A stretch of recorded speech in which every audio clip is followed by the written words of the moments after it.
Hello friends, Uttar Pradesh ने भी अपने वेबसाइट डीजीएमई की वेबसाइट dgme.up.gov.in पर उत्तर प्रदेश के काउंसलिंग की नोटिफिकेशन निकाल दिया है, रूल्स एंड इंफॉर्मेशन जो कि आपके लिए इंपॉर्टेंट है। तो अगर आप उत्तर प्रदेश डोमिसाइल है, वहां के गवर्नमेंट डेंटल कॉलेजेस में अप्लाई करना चाहते हैं या पूरे भारत में कहीं से भी हैं और आप वहां के प्राइवेट मेडिकल कॉलेजेस जहां पर डोमिसाइल की कोई आवश्यकता नहीं है, 100% ओपन सीट है, ऑल इंडिया ओपन सीट है और कोई भी रिजर्वेशन नहीं है। तो अगर आप उत्तर प्रदेश के प्राइवेट मेडिकल कॉलेजेस में एडमिशन लेना चाहते हैं, तो ये रूल्स रेगुलेशन ज़रूर समझ लीजिएगा।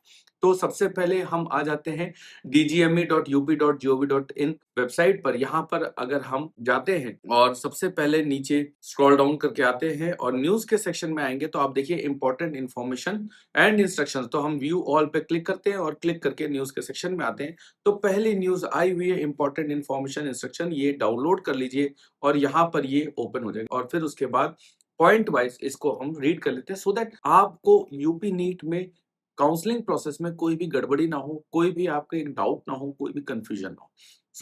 सबसे पहले यूपी नीट यूजी में जो क्वालिफाइड कैंडिडेट है वही पास कर सकते हैं, वही यहाँ पे पार्टिसिपेट कर सकते हैं और जो भी एडमिशन होगा वो upneet.gov.in वेबसाइट से होगा, जो कि हम यहाँ पे स्क्रीन पे ओपन करके आपको दिखा देते हैं। upneet.gov.in यहाँ पे अभी केवल पीजी का इंफॉर्मेशन बुलेटिन और गवर्नमेंट पॉलिसी आई है, अभी बाकी डिटेल्स यहाँ पर नहीं आई है।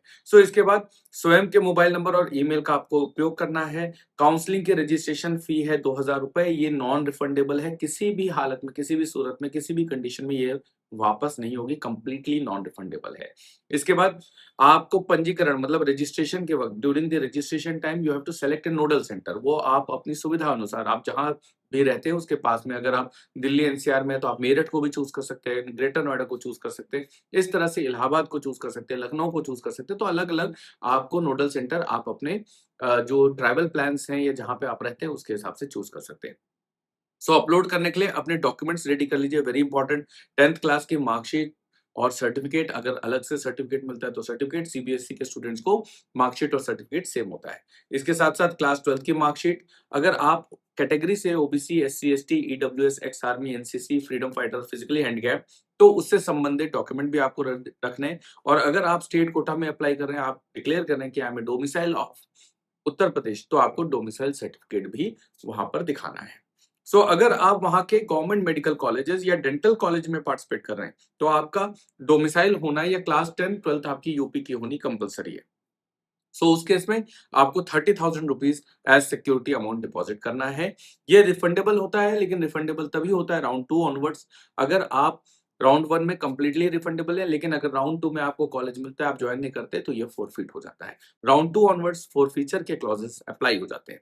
वहीं प्राइवेट मेडिकल कॉलेज की मेडिकल सीट में आपको 2 लाख रुपए और प्राइवेट मेडिकल कॉलेज की अगर डेंटल सीट में आप अप्लाई करते हैं, तो 1 लाख रुपए आपको जमा कराना है। तो अगर आपने डेंटल के लिए, प्राइवेट के लिए 1 लाख रुपए जमा कराया, तो गवर्नमेंट में भी अप्लाई कर सकते हो और प्राइवेट के डेंटल कॉलेज में भी। अगर आप प्राइवेट के मेडिकल कॉलेज में करते हैं, तो आपको ऑप्शंस में प्राइवेट एमबीबीएस की सीट्स भी दिखेंगी, प्राइवेट डेंटल के कॉलेजेस की सीट्स भी दिखेंगी और साथ ही साथ अगर आप डोमिसाइल हैं, तो गवर्नमेंट कॉलेज की मेडिकल और डेंटल की सीट्स भी आपको दिखेंगी। इसके बाद 8 और 9 पॉइंट में यही जो अभी मैंने आपको बताया, ये डिटेल में लिखा हुआ है। और धरोहर राशि किसी भी दशा में ट्यूशन फीस में इंक्लूड नहीं करी जाएगी। मतलब ये पूरी की पूरी मार्च अप्रैल के महीने तक रिफंड आएगा। अगर आप एडमिशन लेते हैं या नहीं लेते हैं, आपका फोरफीचर होता है या नहीं होता है, किसी भी सूरत में ये आपके फीस में एडजस्ट नहीं होने वाली है। काउंसलिंग में प्रतिभाग करने वाले, पार्टिसिपेट करने वाले कैंडिडेट्स को विशेष रूप से ये सलाह दी जाती है कि धरोहर धनराशि जमा करते समय अपने बैंक के खाते का उपयोग करें, क्योंकि पूरी काउंसलिंग खत्म होने के बाद अनअलॉटेड और अलॉटेड कैंडिडेट की धरोहर राशि उसी बैंक खाते में नियमानुसार वापस की जाएगी जिस खाते से सिक्योरिटी अमाउंट पे किया गया है। अपने अकाउंट से पे करिए, दूसरे के अकाउंट से सिक्योरिटी मनी मत पे करिएगा।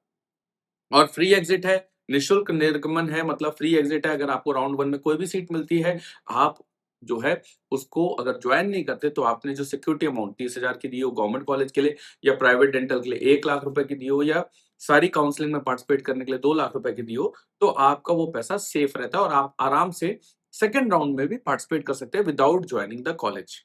और प्रथम चक्र में राउंड 1 में जो काउंसलिंग से फ्री एग्जिट है, वो फ्री एग्जिट करने के बाद मतलब आपको सीट मिली थी, आपने ज्वाइन नहीं करी, आप चाहते हैं कि मैं सेकंड थर्ड राउंड को देखूंगा और अभी मेरे को जो कॉलेज मिला मुझे पसंद नहीं है, तो आपको दोबारा अपॉर्चुनिटी, आप सेकंड थर्ड राउंड में भी पार्टिसिपेट कर सकते हैं। और आपके जो आरक्षण के लिए जब आप स्टेट काउंसलिंग में पार्टिसिपेट करते हैं, तो आपके जितने भी रिजर्वेशन के सर्टिफिकेट होते हैं, वो आपके यूपी गवर्नमेंट के ही होने चाहिए। और अगर आप ओबीसी कैंडिडेट हैं, ओबीसी उत्तर प्रदेश से बिलोंग करते हैं या ईडब्ल्यूएस से, तो आपका जो सर्टिफिकेट वो 1 अप्रैल 2026 के बाद का होना चाहिए, या तो 1 अप्रैल का हो 2026 या उसके बाद का होना चाहिए। अभ्यर्थी कैंडिडेट जो हैं वो राजकीय निजी क्षेत्र के मेडिकल और डेंटल कॉलेज की सीटों पर प्रवेश हेतु चॉइस फिलिंग अपनी प्रायोरिटी से करना है। आपको ये नहीं सोचना कि मैं कोई आगे रखूंगा, पीछे रखूंगा, उससे कोई फर्क पड़ता है। अगर आपका स्कोर नहीं भी है और आप केजीएमसी लखनऊ को डालते हैं तो कोई फर्क नहीं पड़ता है। जो भी आपके रैंक स्कोर मेरिट के हिसाब से कॉलेज मिल रहा होगा उस तक सॉफ्टवेयर जरूर आएगा। Point number 21, online choice filling के बाद ऑनलाइन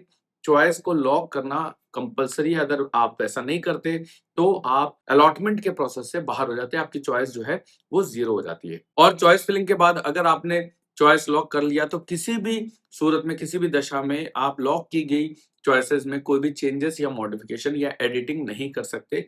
और इसमें अगर आप कोई लेटर भी देते, कोई रिक्वेस्ट भी देते, तो वो एंटरटेन नहीं होगी। आपको अगर government medical college, dental college मिलता है तो आपको नोडल सेंटर पर नहीं जाना होता है, आपको डायरेक्टली गवर्नमेंट कॉलेज में या डेंटल कॉलेज में जाकर आपको रिपोर्टिंग करनी होती है और वहीं से सारा एडमिशन प्रोसेस कंप्लीट होता है। वहीं प्राइवेट मेडिकल कॉलेज और डेंटल कॉलेज के लिए आपको जो नोडल सेंटर अवार्ड किया जाएगा, जो उस कॉलेज का, जैसे मानिए आपने ग्रेटर नोएडा में या दिल्ली में रहते हैं, नोएडा में रहते हैं और आपने वहां पे नोडल सेंटर में अप्लाई किया था वेरिफिकेशन, जो आपने आपके डॉक्यूमेंट वेरिफिकेशन उस नोडल सेंटर से हुए, लेकिन आपको कॉलेज अलॉट हो जाता है इलाहाबाद में, यूनाइटेड मेडिकल कॉलेज, तो आपको वहां के नोडल सेंटर पर जाकर रिपोर्ट करना होगा। ये पूरी जानकारी आपको यहाँ पर मिलती है। और आप यूपी में अगर एडमिशन लेना चाहते हैं तो कुछ बातों का आपको ध्यान रखना है। इस बार काउंसलिंग प्रोसेस में चेंजेस हुए हैं, वो आपके जो प्रोस्पेक्ट्स हैं उसको कैसे चेंज कर, इसमें अगर आपको सपोर्ट हेल्प चाहिए तो आप हमसे क्लास 2 कॉलेज की हेल्पलाइन नंबर 9319017369 पर कॉल या व्हाट्सएप करके हेल्प ले सकते हैं।